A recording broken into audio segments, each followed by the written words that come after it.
You know, a good episode to have in the middle of all of this action and adventure is an episode where virtually nothing happens.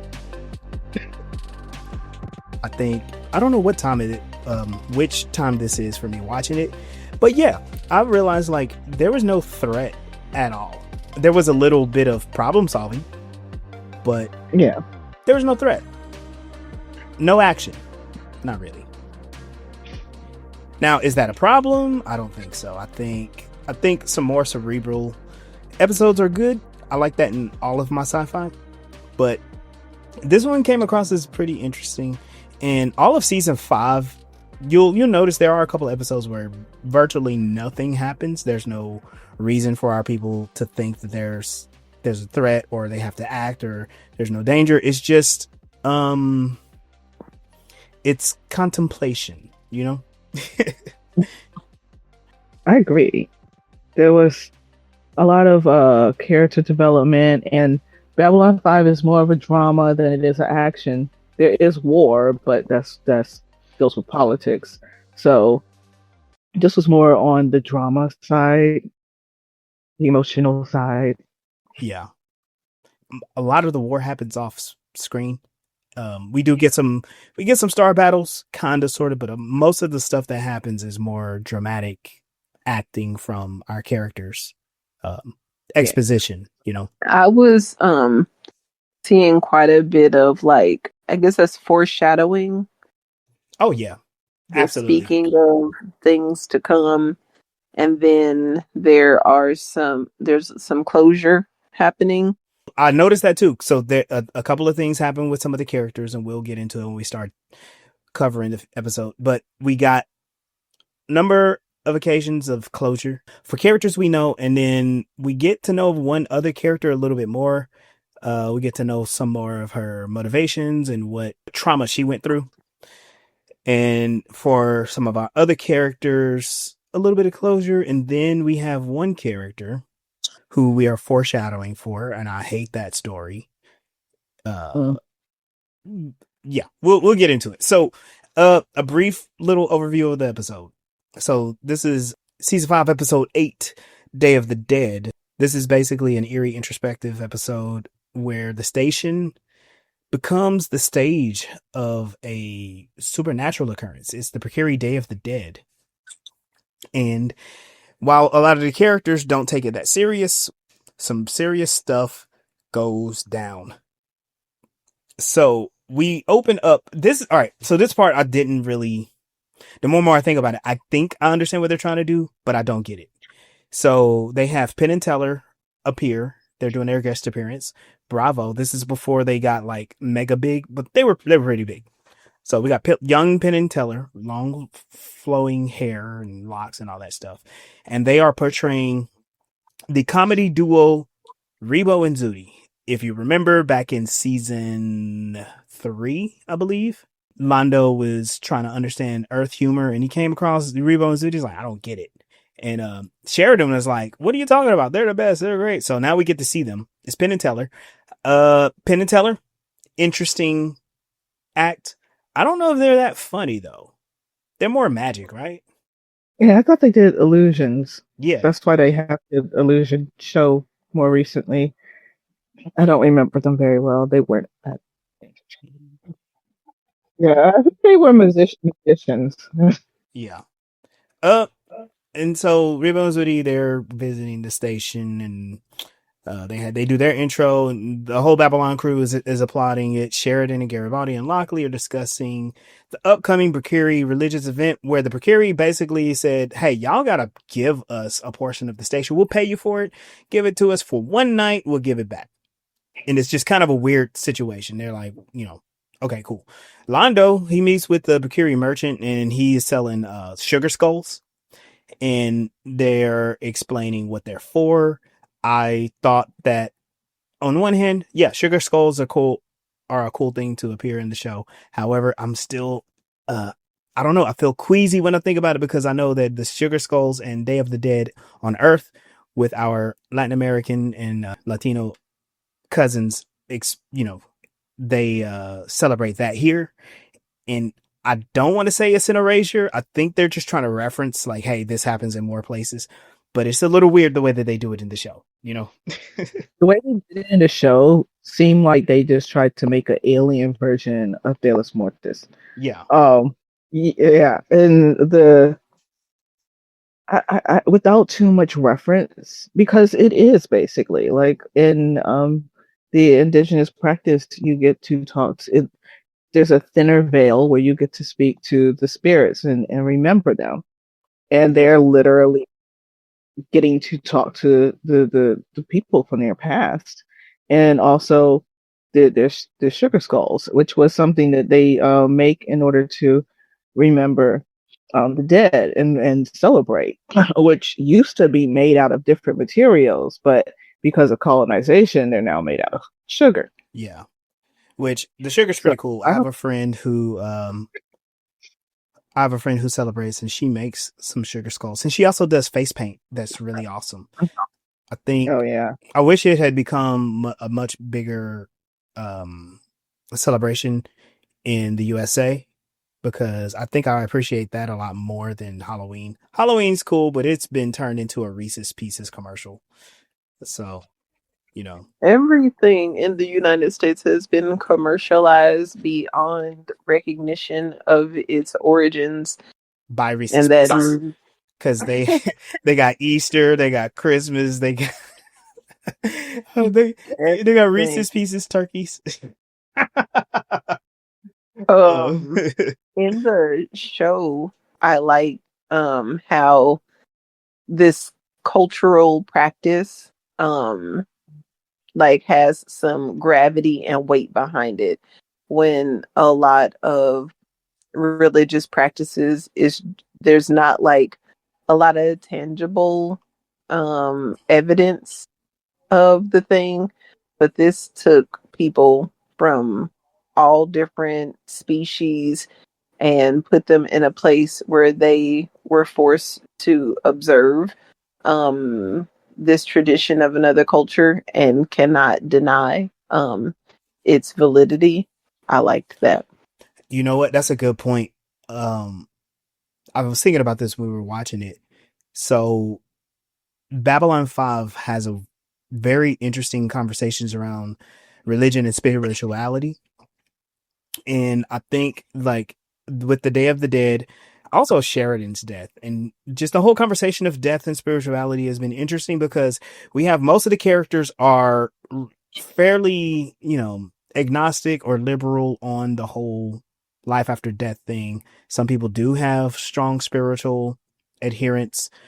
Some people don't have spiritual adherence at all. Like I think Franklin, you know, his foundationalism actually leads him to be more agnostic about like life after death. Um, we do recognize Garibaldi as, they call him agnostic. I think he's an atheist, but then again, that becomes a question mark in this episode because he mentioned some things. Garibaldi. Oh, Garibaldi is whatever suits him at that time. Yeah. And we watch Sheridan's experience, and now that he's not the center of attention in this episode, it's kind of interesting to see how things work out. We're going to come back to that part of the discussion because some things happen that I think would be that shed a little light on it. Two characters in particular. So, all right. So, when we come back from the intro, Lanier arrives on Babylon Station and he surprises Delenn in her quarters because of course he can. He expressed his interest in the Day of the Dead and asks about Sheridan, learns about Rebo and Zudi. And I think it's kind of funny because he asks about Sheridan often, but he doesn't really talk to him a bunch of times. Also, he doesn't mention Sheridan's name. He's like, how is your partner? You know? Be like, oh, he's still alive. Damn. But you think about it. If you're jealous of someone who died and you're like, oh, cool, it's now's my chance. And then he comes back to life. And you're like, okay, I don't know what's going on. I don't know what to do now. We have Rebo and Zudi do their performance in front of the crew, some delegates. This thing is not funny. It's played up for laughs. They have the crew and the cast members laughing. It is not funny. And you know who is not amused by this at all? Captain Lockley. She is long suffering during this performance. She looks like she would rather be a million miles away. She hates it. And you know who loves it? Captain Sheridan. This goofball. He says, this is something you can tell your kids about in the future, Captain. And she's like, I'll get right on having some kids. She just wants to go. And as she's leaving, Sheridan's like, what do you say? She goes, oh, nothing. I have a meeting with the Brakiri ambassador and I need to go. That's where I'm going. Jakar, who was laughing, his face turns serious. He's like, wait a minute, you're doing what? And then he immediately follows her. And I think it's kind of pretty funny. I wrote in my notes how I don't like this performance by Rebo and Zudi. It's brain rot. This is a lot of the dumb millennial Gen Z humor that only certain people understand and laugh at. And there's not really anything to understand other than it's something that other people don't understand. I literally think that's what it is. Hence, I think that's why Rondo was important to kind of set the whole thing up, right? Yeah, because it actually did, like, he mentioned studying the humor of different people. And then humor probably changes in the future too. Yeah. So Jakar interrupts Lockley and the Brakiri. Basically, this is where they're doing the whole deal and how he's like, no, you have to sell it to us for a certain way. We can't rent it. Otherwise, it doesn't count. And she's all like, I don't know what the deal is, but now I understand. I'll make sure it's taken care of. And Jakar's like, yo, you can't do this because you don't know what you don't know what you're doing. And she's like, didn't you write the what did she call it? The Interstellar Alliance, the Accords that in the Alliance commitment to religious freedom. He goes, yes, I know them. I know them intimately. And she's like, okay, cool. Well, that's what we're doing. We're doing religious tolerance. And he goes, no, don't get it. But then he's silenced for it. He's silenced by it. And the Brakiri, he's keeping his mouth shut. The Brakiri is just like, yeah, go ahead and put your name on the dotted line. We'll just make sure that people know where our portion is. And if they don't want to be there, that's cool. And so they sign it. Garibaldi meets one of the Brakiri in the hallway that's doing that. And there's a red line. And this Brakiri is just being a complete goofball. Garibaldi is not amused. He's all like, yeah, whatever. I don't know. David dead. Sure. We don't talk to dead people. But let's remember, Garibaldi, your president is a dead person. So, yeah. And basically the Brakiri is illustrating how on one side of the red line is Babylon 5. And on the other side of the red line is Brakiri homeworld. And at whatever time it strikes, it's going to be the Brakiri homeworld. And then when the sun rises, it'll be back to Babylon 5. Also, we learned something about the Brakiri. So remember, throughout the series, the Brakiri, they make a lot of appearances. We learned that they're a nocturnal species as well.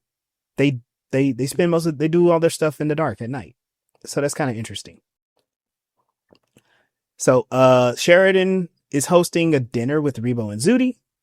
Delenn is told a joke, and I can't remember who's who. Penn is the bigger guy with curly hair. Teller is the shorter guy that doesn't talk. He whispers a joke to Delenn and she dies laughing. And Sheridan is like, wait, so you learn Minbari humor? He goes, yeah, it's just the Minbari understand humor in different ways. So when people can't understand like the universe or their connection to other species, it's just, it's kind of funny to them. And so Delenn is trying to explain this and of course is incoherent because we don't know what Minbari jokes are like. So there's that.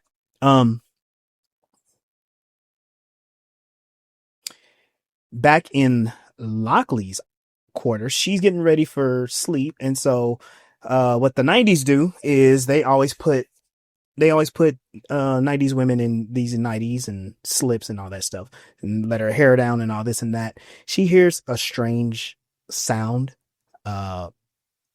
Outside there is an energy field that like seals the place that they marked off the border.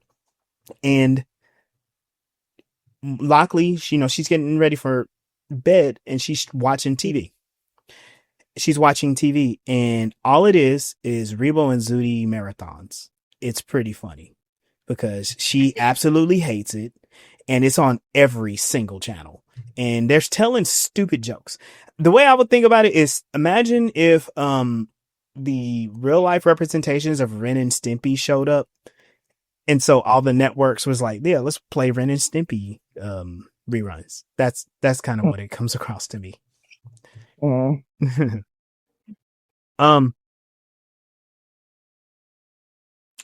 We find Corwin is trying to practice Rebo and Zooty hat tricks because of course he is. That's what they're doing.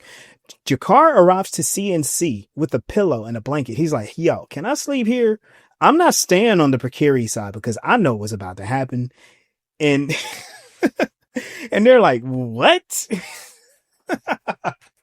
Like, why are you trying to sleep in the command center? Mm-hmm. That was silly. It is silly, but also kind of what they do. They honor a way of storytelling that they've been doing the entire series. Nobody ever listens to Jakar, and Jakar is always right. That's what's happening here. He's also kind of a control too. Yeah.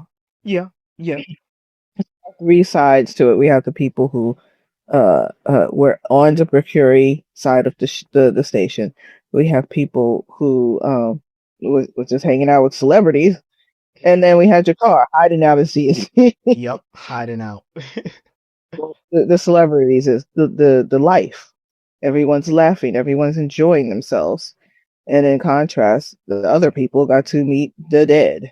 Yes. And hang out with death.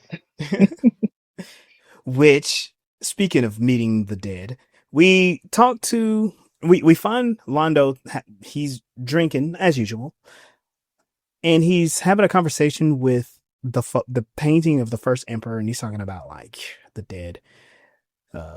We need to talk about a couple of things. Why don't you show up?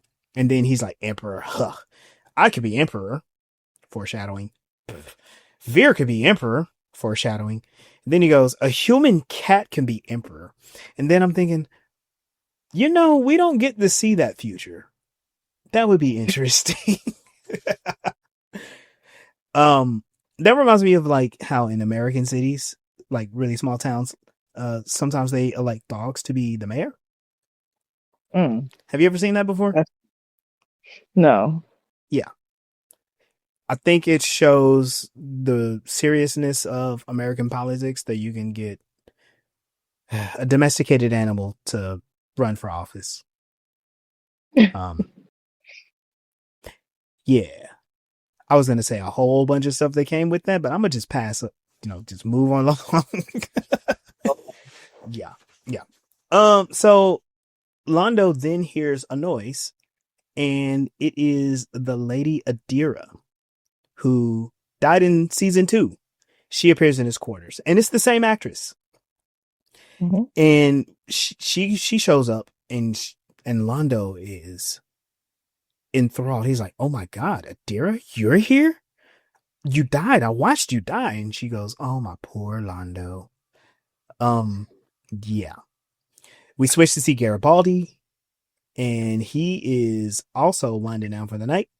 He hears a weird noise. The shower comes on. Water comes on. And it is Elizabeth Durham, aka Dodger, the fighter pilot, the ground pounder that was on Babylon 5 in season 2, who also died. Mm-hmm. So Franklin's not the only one who sleeps with people who die. Oh yeah. Well, Franklin usually sleeps with them before they die. That might be the difference. Well, no, she wasn't there when he slept with her the first time. I don't even think he sleeps with her this time, but yeah. Yeah, no, he didn't sleep with her the first time. And it's so frustrating. Like, what is with the playing hard to get? Like, this super casual relationship should, I don't know. I don't know. It was just weird to me. Garibaldi Like, Garibaldi is either demisexual or he is experiencing some religious guilt. That comes up in a conversation later. It's Mm-hmm. yeah. Something did pop up because since Dodger does appear to him at this point in the season, you know, a good question to ask is, where's Lise? Where has she been? Why isn't she Mars. on Babylon 5? When was the last time he talked to her? Doesn't she go off and marry someone else? This is her meeting, her doing her Doing her. the gold digging. Oh, shoot. That's what you mean? Yeah. No, well, her and Garibaldi were declaring love to each other at the end of season 4. So you would think that they would have like stayed in touch. He's on Babylon 5 and he's like the head of intelligence for the Alliance, but he hasn't talked to her. She's AWOL, you know? Yeah. But yeah. In Lockley's quarters, she finds a little white girl. Little blonde haired white girl. And this is actually a childhood friend of hers named Zoe. And she's shocked too. They have a nice little catch up session, conversation. it's nice how we want to describe like this potential love interest from your past that died from a drug overdose and changed the trajectory of your life. I mean, yeah. Nice little heart to heart. Yep, they talk about their past. So apparently Lockley came from a very hard upbringing, run away from her father. They lived in poverty. Her and Zoe lived together in poverty. And they lived in an abandoned hotel and had to scrounge for food and for drugs and for alcohol. And so they would do all the substances to kind of forget about their lives. But then Zoe died. Zoe dies. Lockley talks about how when she found Zoe, she found her in that hotel room alone, covered in cockroaches. And I'm just like, oh no. That's one of your traumas right there. An abusive father, best friend who dies, and Roaches. And Lockley, she talks about like, yeah, I don't party anymore. In fact, I try to forget about that whole part of my life. And she asks Zoe, like, I've been meaning to ask this question, you know, I've been really wondering the answer to this question. Did you do this on purpose? And Zoe's like, I don't know. Which it's a weird answer, right? It sounds like a fucking lie. And she seemed like the type that would lie. Yeah. Like, you living in a hotel doing all kinds of drugs and whatnot definitely sounds like, lying is not morally apprehensible to you. So yeah, she shouldn't believe that. Especially in the conversation later where she's like, "Oh, are you going to be mad at me?" Because she probably lied because she thought she would be mad at her for ditching her. That yeah. And of course, people who do that, are concerned about what other people are going to think to an extent. Yeah. But so far, we got 3 different reunions. Garibaldi is reunited with a former flame. Hey, you know what? Is that what all of this is? All of them are reunited with former flames. That's kind of interesting. No, because so Garibaldi, Londo, and Lockley. Well, no, Lanier. He's not with. We're gonna get to Lanier in a second. We're gonna get to Lanier, in fact, literally next. But I wanted to kind of like paint the picture so far. Yeah, because I didn't like Lockley. Her were lovers. I thought they were just Survivors. best friends that did drugs on together. Okay, so I won't use that headcanon. I mean, you can. I just don't see it. I mean, it comes across as that. Maybe. Kinda. They're alluding to it. For me, it does. With like, it hasn't happened in this episode yet, but the way that she's holding on to her and the questions that she asks about, like, whether you got married or not, and if you had kids or not, like, those are the types of questions that, for me, a previous love interest would have asked, like, because those might have been things that they were potentially planning on doing together. Yeah. Oh. Yeah. Like, Something. if that was like literally her little sister, I think that could have been the same conversation. Yeah. But if you had a young sister who passed away and they'd be like, well, if you lived on, like, was I an aunt? All this. Yeah. Like, those are the things girls talk about. Yeah. It Like, sounds like it could especially be like a I general. have children. Like, Yeah. oh. Like a general, like, discussing what your future is like, and like, I'm gonna get married, I'm gonna have this many kids, and I'm gonna do this, and virtually the only thing that Lockley did was, become the captain of her own ship and fight in the war and become the captain of her station. She did get married, but it didn't work. Mm-hmm. So yeah. Now we can talk about, we'll talk about Lanier in like a second, just kind of like what bridges these two together, and like the big, I guess, brain, the big mind puzzle is, Sheridan is alerted by Corwin, talks about like the Brakiri section of the station is unreachable, and Sheridan's like, oh, that's like a square mile portion of the station. What do you mean it's unreachable? That's kind of crazy. They test the energy barrier with a fire extinguisher, but it just bounces out back towards them. So their whole thing is like, oh shoot, we gotta like figure out what's going on. Again, it's not really action, but it's something. It gives other people something to do. So now with Lanier, and there's a little bit of conversation to be had here. So Lanier, he's in his quarters meditating, and the person that comes to him is Morden.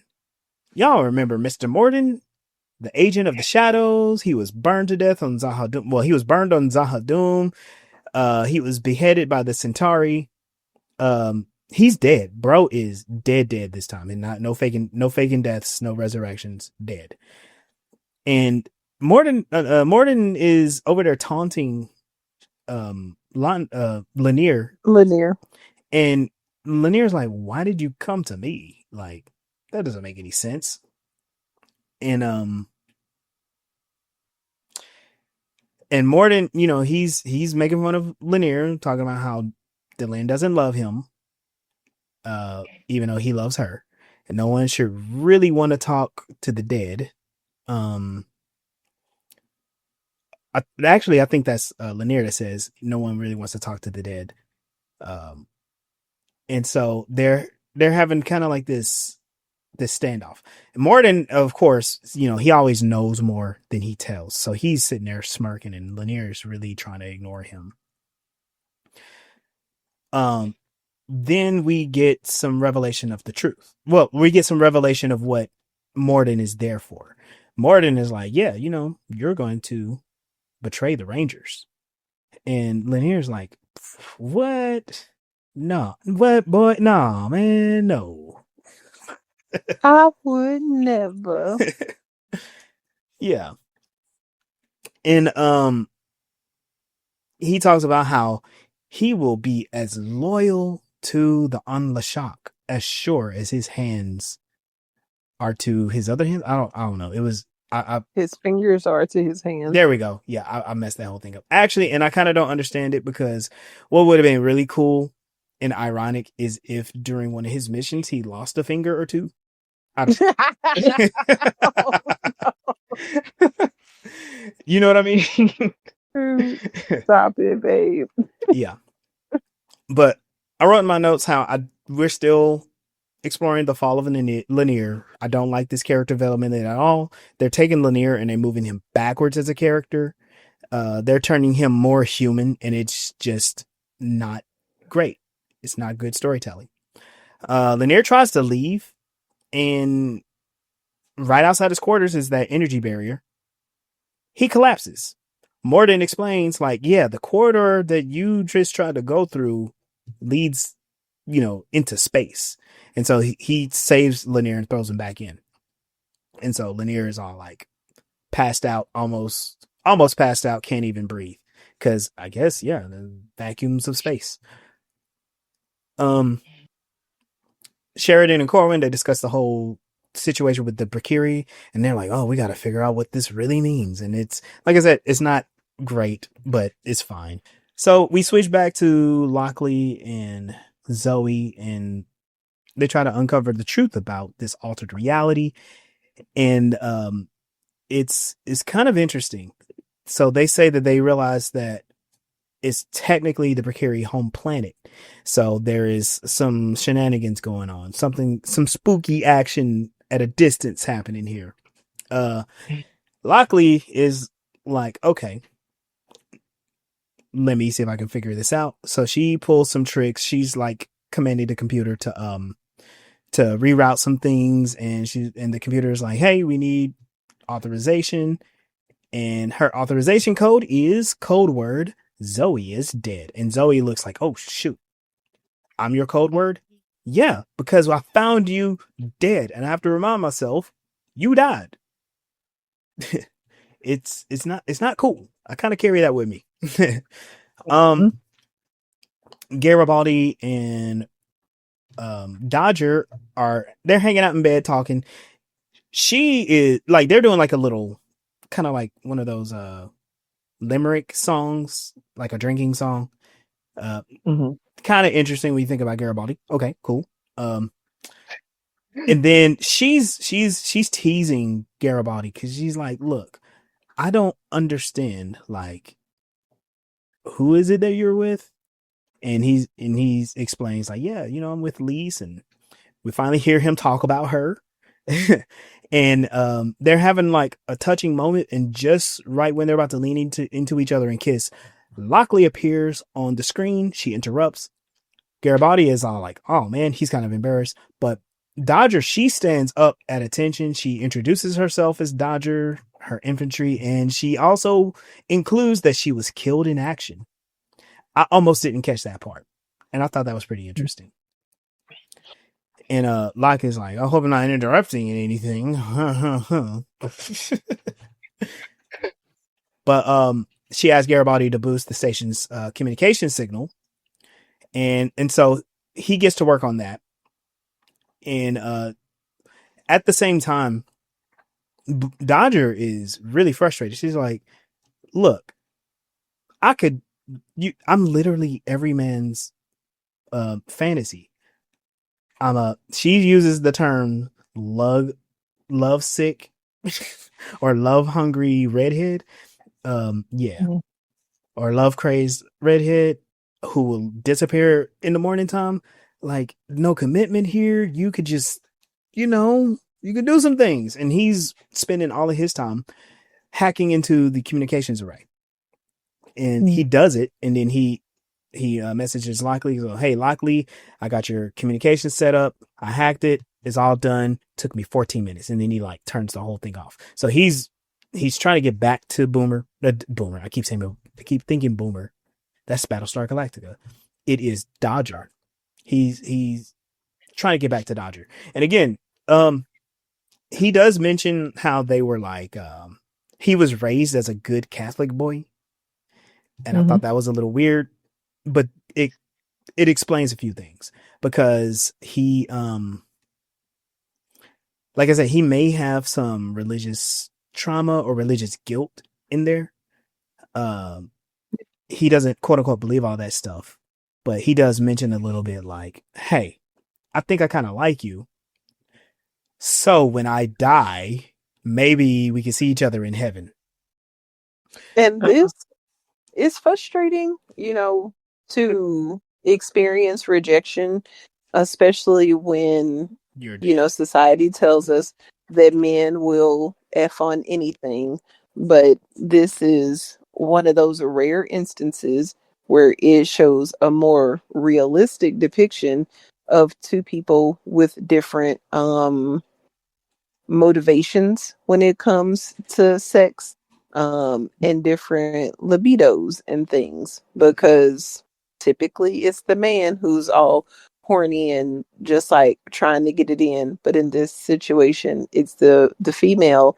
And I appreciate that, even though I know how frustrating it is to um have her personality type, and it does not always go like you can just get anybody to do anything, because you can't. Some men are super easy, but a lot of them are not. And Easy little slits. right. Military stereotype Yeah. of like the Navy officers going to port, and there's just the women who want them. And something also interesting in the Victorian period, like soldiers were like career men that could marry middle class and have you taken care of, because Oh yeah. it was the Yeah. status thing to have a husband that could take care of you. And they would just go like find the men, and that's where the whole men in uniform comes from. At least that's where I think it comes from, Yeah. because they're looking for a man with a job that's gonna pay for them and not always be there.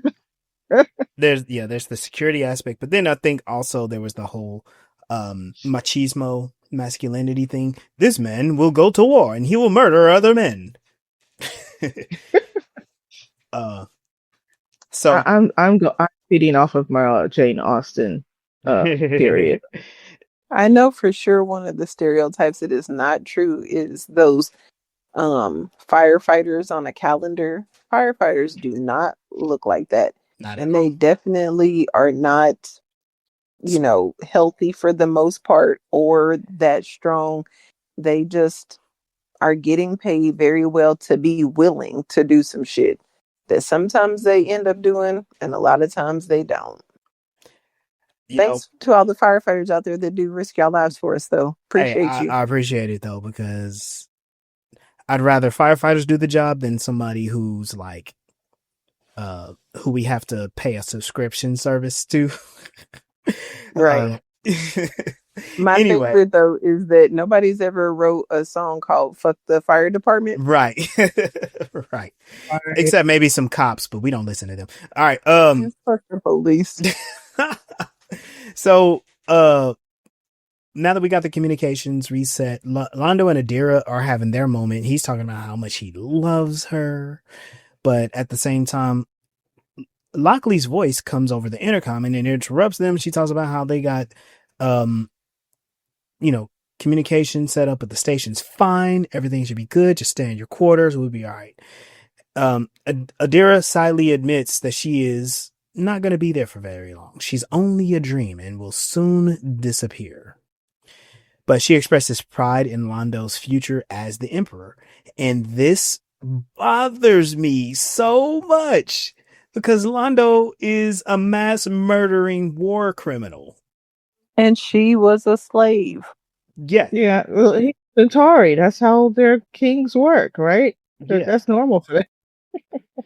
Exactly. Now he does express how he like truly loved her, and the person that he truly loved, who was a slave person, was taken from him, was murdered, and it was the one major thing that could be done to hurt him.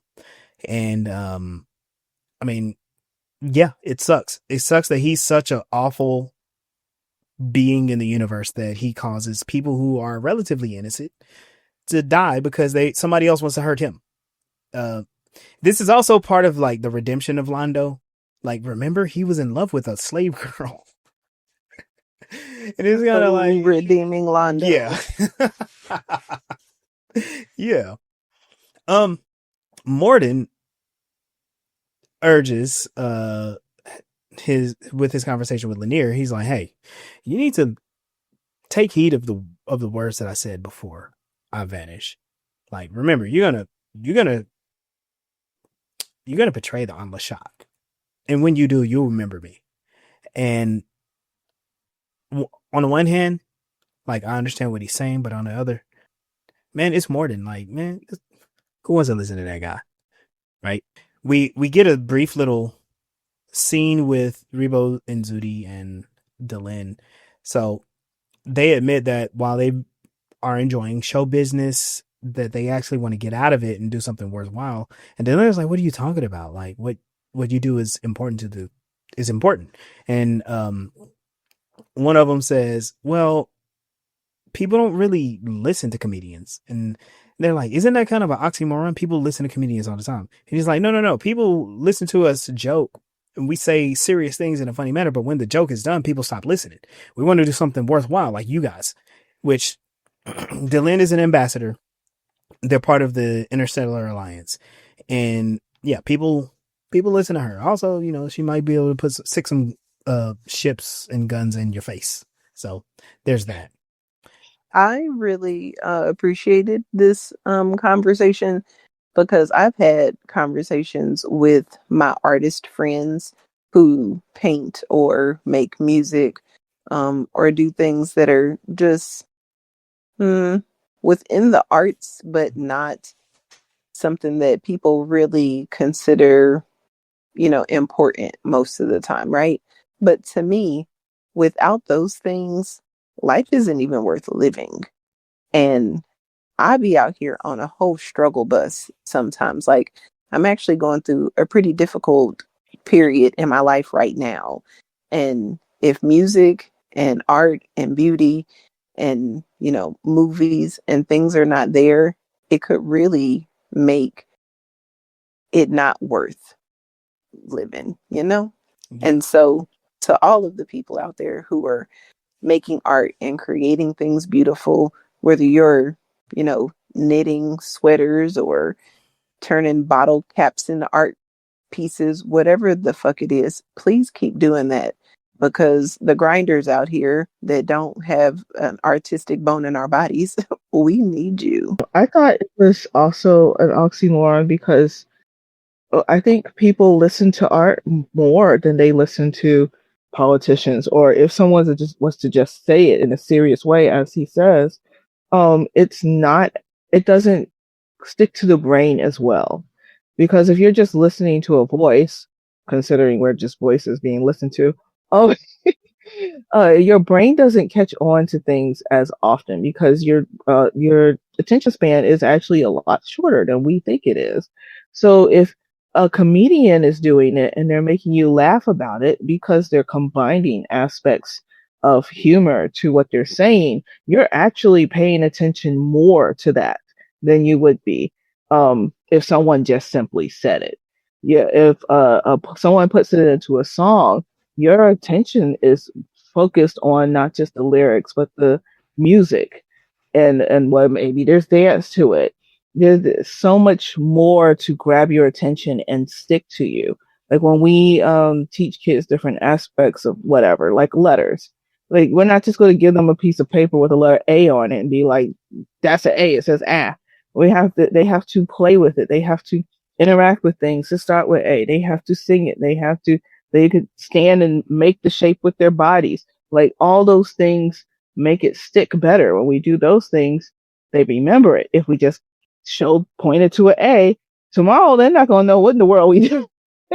But when you play with it all day in different mediums, they get to paint it, they get to make it with clay, and they remember it better because there was more to it. Every form of art is meant to stimulate the brain, even if we don't think it is. And I think that's a conspiracy that we're told that art is not as important as the things that don't stick to us better. Agreed. Yeah. So all of the ghost visitors in different ways start to disappear. Garibaldi and Dodger, they have a few moments, and this is where he wonders if there's an afterlife and if they'll see each other in heaven. Zoe disappears from Lockley. They have a brief moment because Zoe was the one talking about she was asking if Lockley had kids, when she got married, Zoe wanted kids. And then she admits right before she disappears that she did intentionally take her own life. And then she just goes. So Zoe is kind of a garbage friend, but you know, that's kind of that whole thing. And this is what I mean as far as like the way that the universe handles the afterlife. All of them knew that they were going to go back.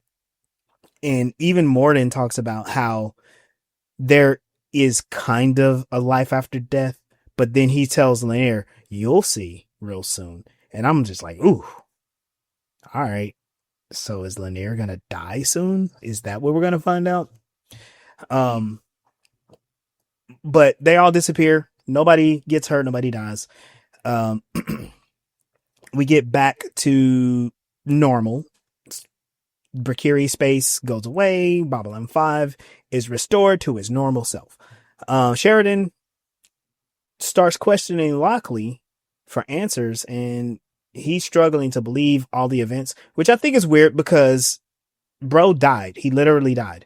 And she acknowledges like, okay, yeah, this is very difficult to explain.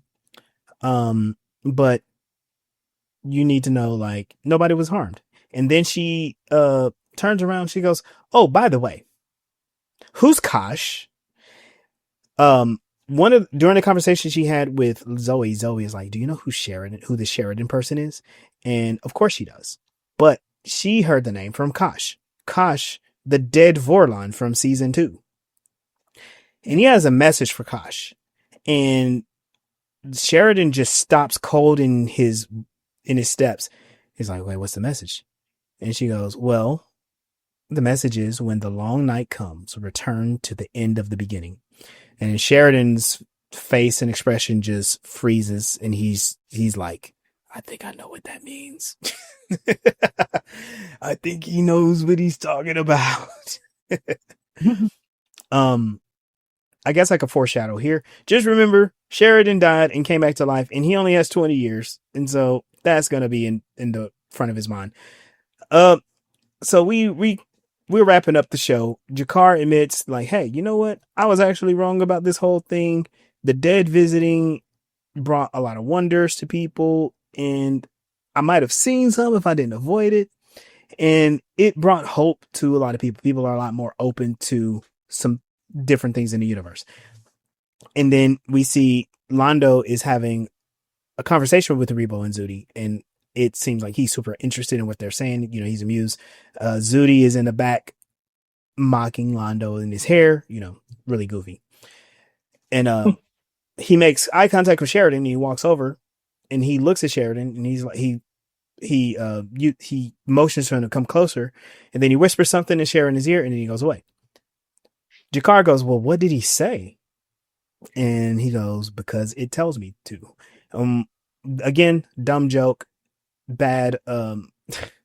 Apparently Zudi's little robot machine has a mind of its own, and it tells him how to do the jokes and all that stuff. It's just, is it one of those, why did the chicken cross the road? Oh my God. It's kind of like one of those mysteries of the universe types of things. Maybe you'll never understand. No, I understand. It's dumb. That's what it is. Yeah. So that wraps up the show. Like for them to fuck off. So my final thoughts are the Day of the Dead. It can, it blends these supernatural characteristics, gives you a tiny bit of introspection, and we get to speculate about what the afterlife is. It kind of foreshadows some things. It visits some past storylines that I don't think we really needed closure on, but it's kind of fun to explore that. And it gives the characters something to do for a day while we wait for some serious stuff to happen in future episodes. What do you guys think? Decent little filler episode. We got to meet Lockley and get some more backstory on her, some personal backstory, what her motivation is. Yeah. Yeah. Yep. It makes me, the only thing is I'm frustrated that what's the person's name that Lockley replaced? I forgot. Yvonne. Yeah, that Ivanova and Marcus were not a part of this episode. They're the ones that I really need them to have a reconnection and a closure with the fluff. Oh, exactly. Especially Marcus. Marcus should have been the one that popped up for Lanier instead of Morden. Oh well. Things happen, networks interfere. It's all good. Womp, womp. Womp, womp. Not a bad episode, just not very much happening. But it still had that Babylon 5 feel to it. So I'm satisfied with that. Agreed. Yeah. All right, so let's get ourselves out of here. Thank you all for joining us for this edition of Voice in Hyperspace. Be sure to catch us on all of your streaming platforms, Spotify, Apple Music, and Amazon Music. Plus, there's a whole bunch out there that I just won't list here. But be sure to like, follow, and share our YouTube and our Facebook. Continue the conversation. And we got some cool stuff coming up for y'all. All of that at Voices in Hyperspace. I'm Legendary Black Lion. You can find me on TikTok and Instagram at Legendary Black Lion. Join me for all kinds of fun, nerdy, sci-fi conversation. I'm Mel Silent. You can find me at millsrebellion.com and my books. And I'm also on YouTube and TikTok. Hey y'all, this is Sunday. You can find me at a poker table. Until next time, we'll see you out there. Peace.